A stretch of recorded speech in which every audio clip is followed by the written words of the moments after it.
À la une de l'actualité ce soir, les joies et les récompenses du Burkina Faso au 5e Forum international Afrique Développement au Maroc.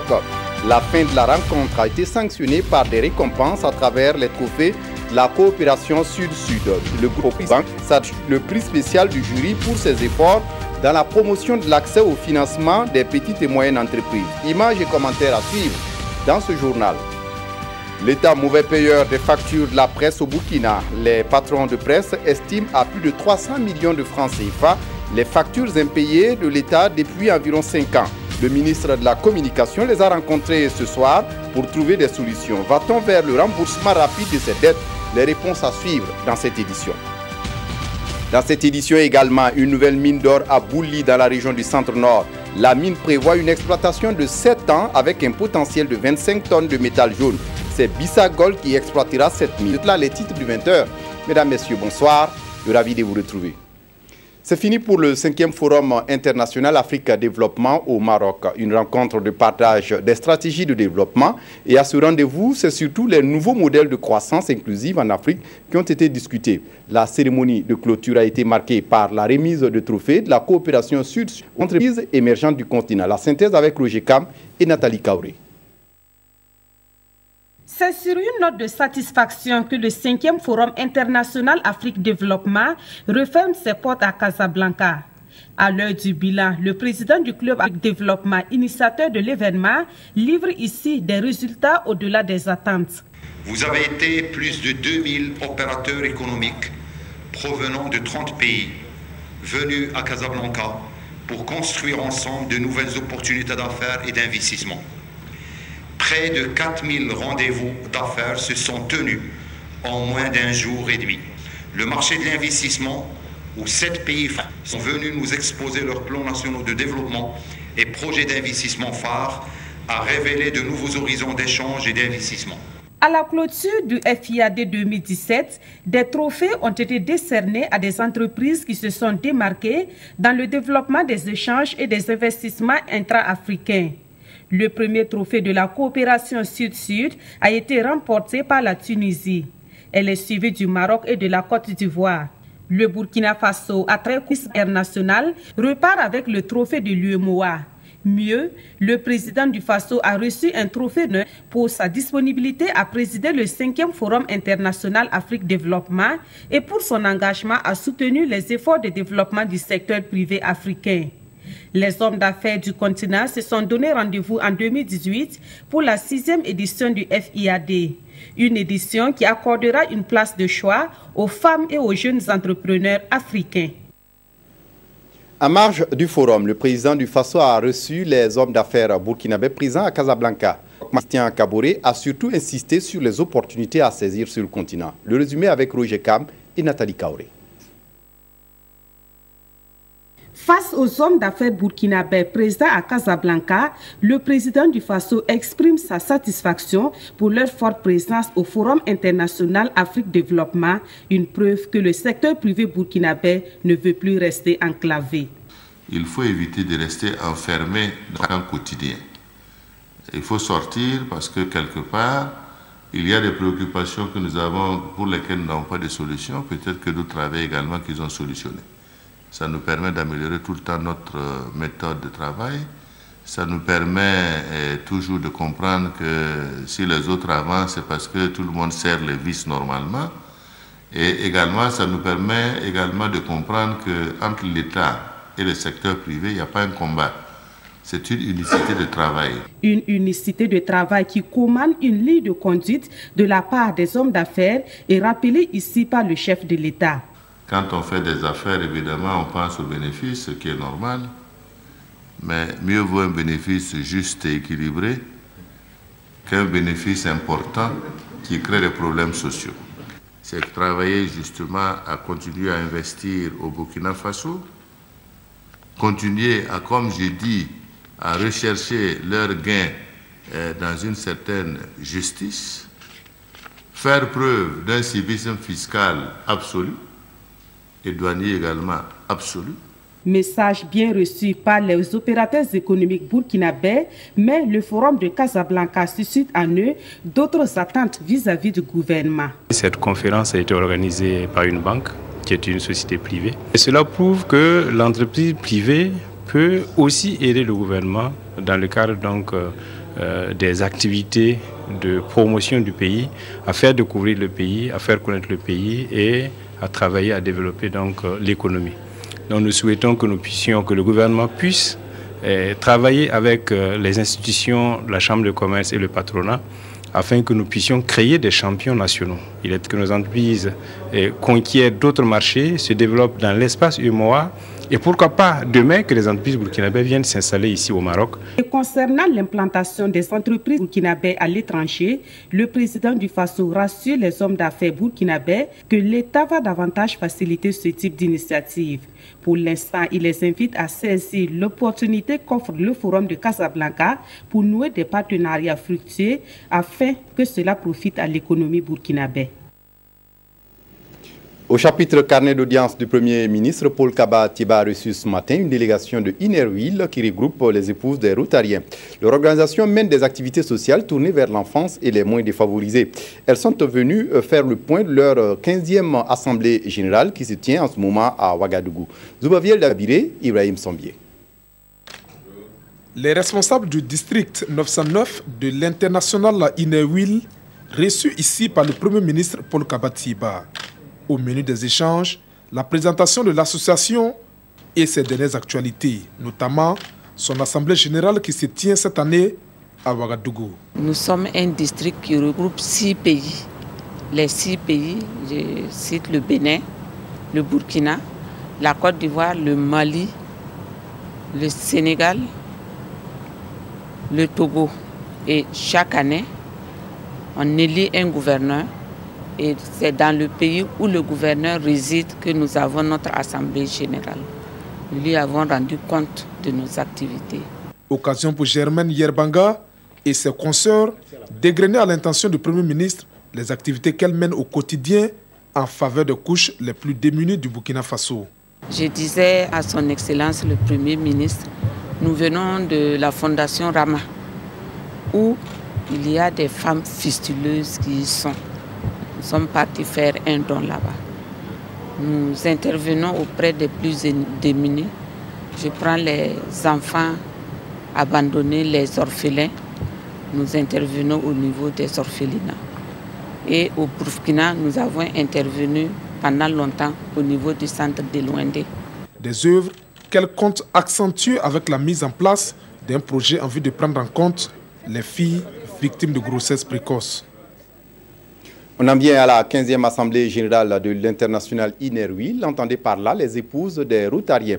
Il s'agit pour elles, au cours de cette rencontre, de se donner une feuille de route pour leurs activités. À Ouagadougou, les Innerwil ont encore réaffirmé leur engagement à promouvoir l'idéal de service, mais aussi la sincère amitié. Mariam Dao, Vincent Tiendrebeo.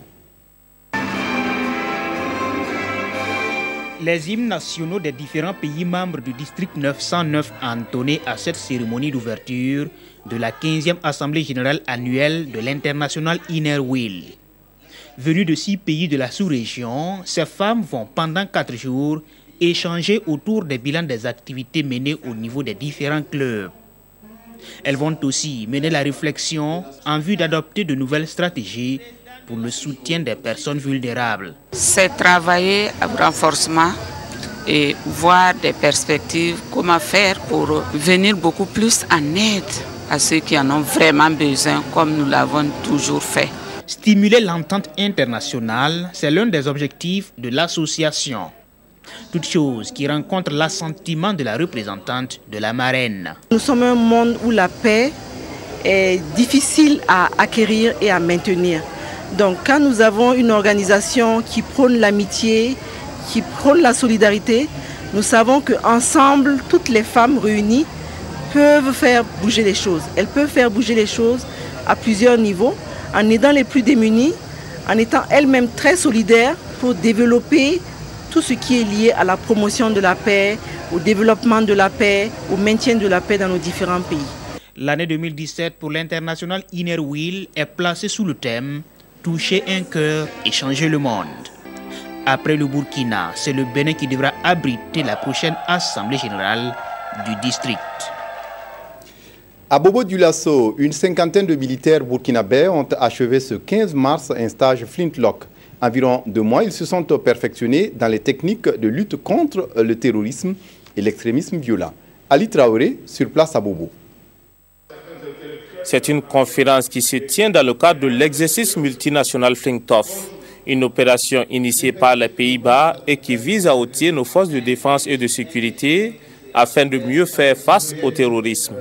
Au cours de cette journée, ces militaires ont reçu des communications sur la région des Hauts-Bassins, les opérations militaires des forces spéciales néerlandaises en Afrique de l'Ouest et la relation civilo-militaire au Burkina Faso. Il convient aujourd'hui de voir dans quelle mesure, civils et militaires, nous pouvons nous donner la main pour prévenir d'éventuels faits terroristes et d'éventuelles menaces terroristes dans nos départements, dans nos communes qui longent la frontière que nous partageons avec le Mali.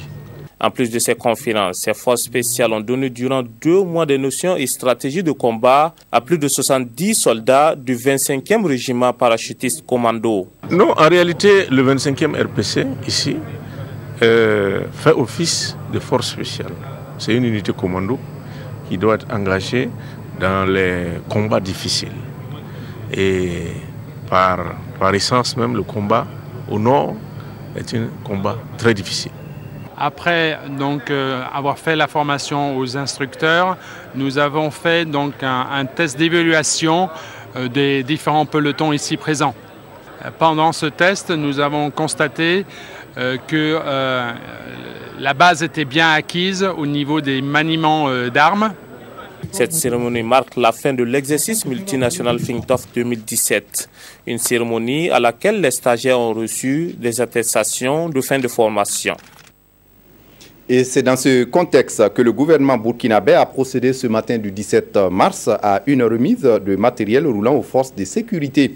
Ce sont au total 200 motos tout-terrain, dont 150 à la police nationale et 50 à la gendarmerie, mis à la disposition des hommes détenus. Cette dotation vise à rendre plus opérationnelles les forces de l'ordre dans leur lutte contre le terrorisme et le grand banditisme. Draman Dadjan, Salif Ouedraogo. Voici qui va rendre plus opérationnelles les forces de sécurité. 200 essentiellement des motos à plus de 500 millions de francs CFA. C'est une dotation qui s'inscrit dans le cadre des mesures d'accompagnement du gouvernement aux forces de l'ordre. C'est des motos tout-terrain et qui vont permettre à la police et à la gendarmerie d'accomplir un certain nombre de missions qui sont assignées. Voilà, on en a toujours besoin parce qu'il y a des coins où on ne peut pas aller avec 4 roues, il faut des motos. Donc il faut que nous essayons au fur et à mesure d'augmenter le nombre de motos qu'on met à la disposition de nos commissariats et de nos brigades territoriales de gendarmerie. Ces motos sont réparties dans toutes les régions du Burkina en fonction des besoins. La région du Sahel, par exemple, en reçoit une vingtaine et 50 pour la gendarmerie basée dans les différentes frontières en vue d'améliorer ses conditions de patrouille. Dans l'actualité ce soir, l'État, mauvais payeur des factures de la presse au Burkina Faso. En tout cas, les patrons de presse estiment à plus de 300 millions de francs CFA les factures impayées de l'État. Et ces créances datent parfois de plus de 5 ans. Certains organes courent le risque de fermeture, comme d'autres d'ailleurs qui les ont dévancés dans la descente aux enfers. Cet après-midi, le ministre de la Communication les a rencontrés pour trouver des solutions. Va-t-on vers le remboursement rapide de ces dettes? Élément de réponse avec Ismaël Diloma, Sirima. Le gouvernement burkinabé doit beaucoup de milliards aux organes de presse. Les dettes vis-à-vis de la RTB et de Sidoya avaient été évaluées respectivement à 800 millions et 200 millions de francs CFA. Pour ce qui concerne la presse écrite privée, les factures impayées de l'État s'élèvent à plus de 300 milliards de nos francs pour la période allant de 2013 à 2016. J'ai noté tantôt qu'il y a certaines confrères certaines entreprises qui sont en train de fermer. Et je le répète, je ne dis pas forcément que c'est lié exclusivement à la dette de l'État. Mais si peut-être ces factures étaient payées, peut-être que, je ne dirais pas toutes, mais peut-être que certains auraient pu effectivement survivre. Pour expliquer l'accumulation de toutes ces factures impayées, une principale hypothèse est posée. On a un problème avec l'administration publique vis-à-vis de la presse, c'est que l'administration publique demande à la presse en urgence de faire des couvertures médiatiques. Donc on n'a pas les délais de mise en œuvre de tout ce qui est procédure financière, c'est-à-dire contrat, etc. Et après, lorsque certains organes se font payer, ça devient un problème. Pour éponger ces factures impayées, le ministre porte-parole du gouvernement n'a pas évoqué de solution concrète. Il a par ailleurs émis l'idée d'un guichet unique pour traiter des questions de factures impayées des organes de presse dans les années à venir. Il s'agit vraiment de 300 millions au lieu de 300 milliards, comme vous l'aurez entendu dans ce reportage. À Fadane-Gourma, des députés sont en session pour revisiter le rôle du Parlement dans la procédure d'adoption et de ratification des conventions internationales. Une formation qui doit permettre aux parlementaires de mieux conduire les missions à l'extérieur, mais aussi d'évaluer l'état de la coopération entre le Burkina Faso et les autres pays. Clarisse Ntiema, sur place à Fadane-Gourma. Les membres de la Commission des Affaires étrangères et des Burkinabés de l'extérieur sont en atelier de formation sur le travail législatif. À travers cet atelier de Fadane-Gourma, ces parlementaires entendent rendre plus visibles leurs activités et surtout se rapprocher des populations. Cet atelier vise à donner des connaissances aux députés dans le domaine donc, des traités et conventions et les ratifications que nous faisons à l'Assemblée. Dans le cadre aussi des mécanismes de contrôle de l'action gouvernementale pour les affaires étrangères, nous venons pour que aussi que les gens se sentent rapprochés. Les députés sont élus quand même au niveau des provinces. Donc il y a nécessité pour eux de souvent délocaliser en fait les activités afin que les populations puissent mieux s'approprier du rôle du député. Donc ce qui fait que vraiment je suis très heureux d'accompagner en tout cas cette initiative-là. Le rôle du parlementaire dans la procédure d'adoption et de ratification des conventions internationales est l'un des thèmes mis à profit des participants pendant ces 2 jours de travaux. Nos attentes, c'est de sortir d'ici suffisamment outillés par rapport à comment exécuter les missions à l'extérieur, comment évaluer l'état de coopération entre notre pays et les autres pays. La Commission des Affaires étrangères et des Burkinabés de l'extérieur compte 18 membres. Elle représente l'une des 6 commissions générales de l'Assemblée nationale burkinabé. De son côté, le Conseil constitutionnel prépare ses membres pour les échéances référendaires à venir. Retirés à Bobo Dioulasso depuis le 14 mars, les conseillers se remettent donc à niveau pour être efficaces le moment venu. Ahadi Sandamba. Mieux appréhender les missions du Conseil constitutionnel dans le cadre d'une consultation référendaire, c'est tout l'enjeu du présent atelier. Un atelier qui vient à point nommé dans un contexte où l'actualité politique burkinabé est fortement marquée par l'éventuel passage à la Ve République. C'est pourquoi il est impératif de rendre le Conseil constitutionnel encore plus performant au regard du rôle que cette juridiction joue dans l'organisation de toute opération électorale et référendaire. Depuis la consultation référendaire de 1991, ça fait déjà plus de 20 ans, nous n'avons plus connu de consultation référendaire.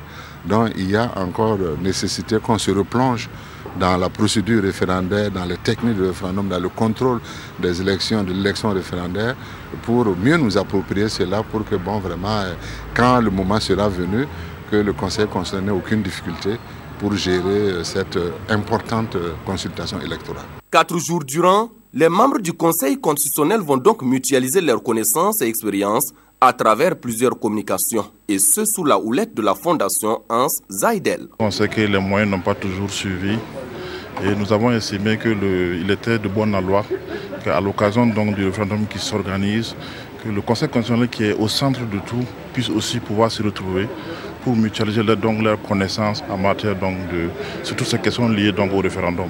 Au cours de cet atelier, il est également prévu de renforcer les capacités des participants sur les techniques de rédaction des décisions du Conseil constitutionnel. Toutes choses qui concourent donc à l'efficacité de la juridiction dans la gestion de toute consultation, aussi bien électorale que référendaire. Autre titre de l'actualité, une nouvelle mine d'or à Bouli dans la région du centre-nord. La mine prévoit une exploitation de 7 ans avec un potentiel de 25 tonnes de métal jaune. C'est Bissa Gold qui exploitera la mine. Paul David Bambara, Tanga Robert Kafando.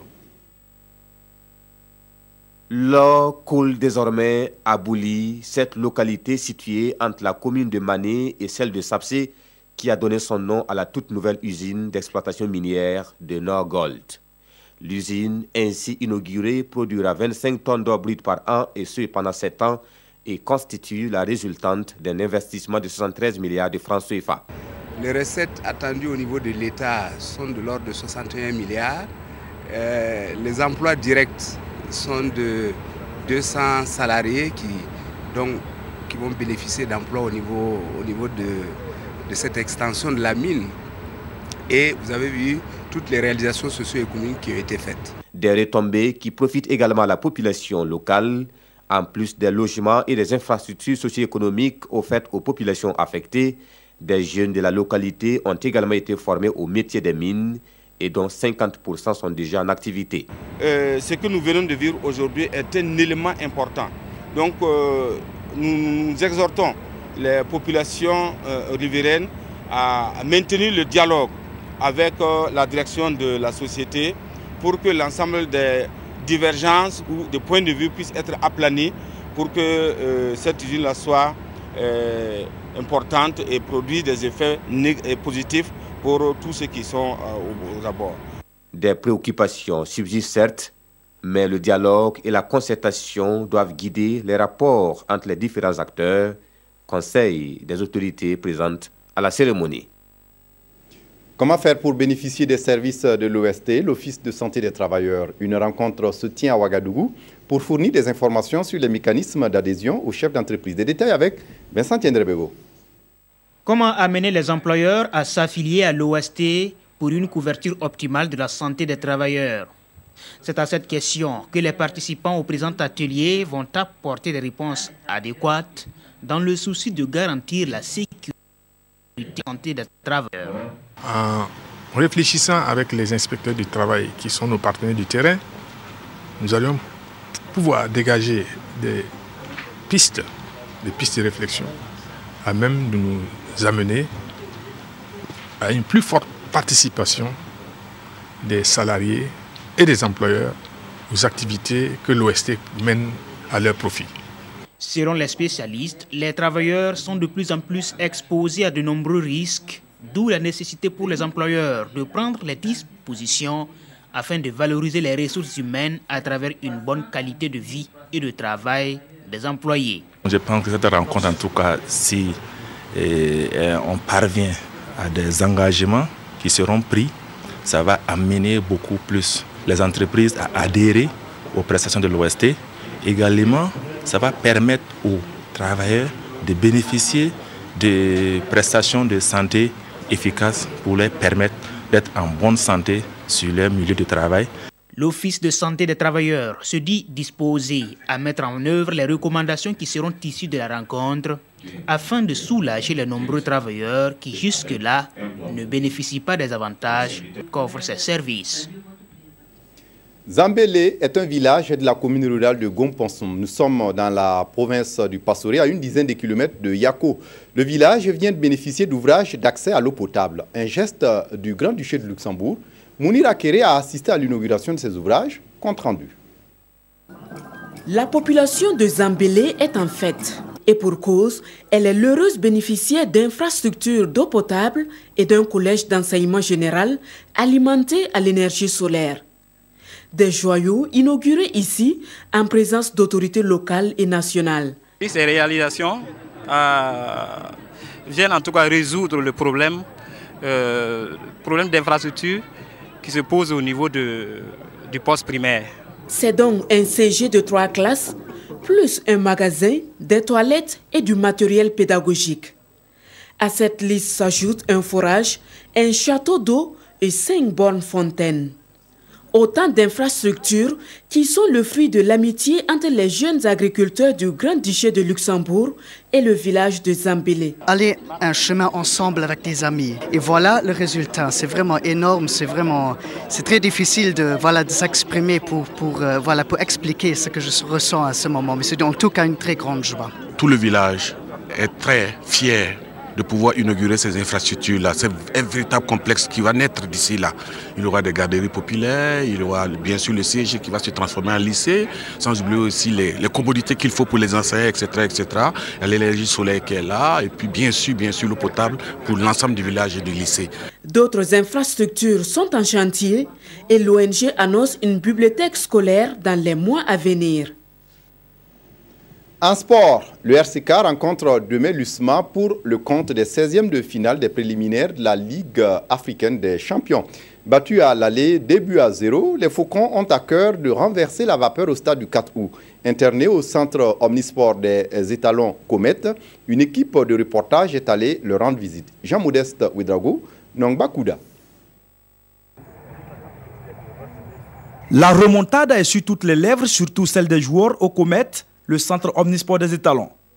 Mis au vert depuis leur retour d'Algérie, les Faucons du Rail Club du Kadiogo sont à pied d'œuvre pour renverser la situation et se remettre sur les rails. Après le match net là-bas, on a cru jusqu'à maintenant et on espère que tout le monde sera au top de son niveau pour pouvoir remonter ses buts et se qualifier. Pour ce faire, les hommes de Kamoumalo doivent être plus réalistes devant les buts. Le maître à penser des Faucons a sa petite idée sur le scénario idéal pour arracher la qualification. Et je pense que le meilleur scénario pour nous, c'est de bien sûr remonter déjà les 2 buts à la première mi-temps. Moi, c'est ce que je pense. Alors si on arrive à le faire le plus difficile, et là, en ce moment, nous pourrons en tout cas aller chercher la qualif en deuxième partie. Privé de son gardien capitaine, suspendu pour cumul de cartons jaunes, le Rail Club du Kadiogo se doit de réussir là où les autres clubs ont échoué. Pour réussir cette qualification historique, le Rail Club aura besoin d'un supplément d'âme issu du Kadiogo et le soutien indéfectible du 12e homme. La visite surprise du premier responsable des sports, lui-même ancien joueur du RCK, est un réconfort pour les joueurs. J'ai vu des jeunes s'entraîner. J'ai envie de leur dire que ce match de samedi, il faudrait qu'ils se donnent au maximum pour arracher la qualification. Je sais que ça ne sera pas facile, c'est un match de foot. Les Algériens aussi veulent se qualifier. Donc je suis venu apporter ce message de soutien de tout le peuple burkinabé qui sera derrière eux. Les supporters, quant à eux, ont déjà lancé leur slogan « La tempête orange ». La lourde tâche revient aux joueurs qui doivent se sublimer pour arracher la qualification. On referme ce journal avec la revue de presse des quotidiens ce vendredi. La lecture croisée des journaux du week-end nous est proposée par Aimé Soulange Guigma. Ayatou quitte la CAF par la petite porte, estime l'Express du Faso, pour n'avoir pas su décrypter la soif de changement des Africains et fait signer le dicton selon lequel il faut savoir quitter les choses avant qu'elles ne vous quittent, explique Le Pays. Issa Ayatou a bu le calice de la honte et de la désillusion jusqu'à la lie. Triste fin de match donc pour celui qui était jusqu'ici le plus capé des capitaines de la CAF, après 3 décennies de règne sans partage, déplore ce journal. Cette chute semble être motivée par un vote sanction, selon Aujourd'hui au Faso, qui pense que Infantino, le patron du football mondial, aurait travaillé souterrainement à décoiffer le dinosaure fossilisé par 30 ans de pouvoir sans partage sur la planète foot africain et de courtisanisme. Pour Sidouaya, il faudra éviter de jeter le bébé avec l'eau du bain. Ce dinosaure de la CAF à la trappe aujourd'hui s'est pourtant battu pour obtenir 5 places pour le continent africain à la Coupe du Monde et a aussi œuvré à la mise en place du principe de rotation de la fête du football mondial. Pour ne citer que cela, rappelle le quotidien d'État. Qu'à cela ne tienne, on retiendra que c'est Ahmad Ahmad, l'ancien ministre malgache de la pêche, l'homme qui a taclé Ayatou, fait remarquer l'observateur Palga, qui espère qu'il insufflera des règles plus démocratiques et consensuelles telles la limitation du nombre de mandats à 3, la fixation de la limite d'âge à 70 ans et espère aussi un supplément de morale qui sera injecté dans l'organisation. Voilà, c'est tout pour ce journal. Merci de votre attention. Très bonne suite de programmes sur la RTB. Au revoir.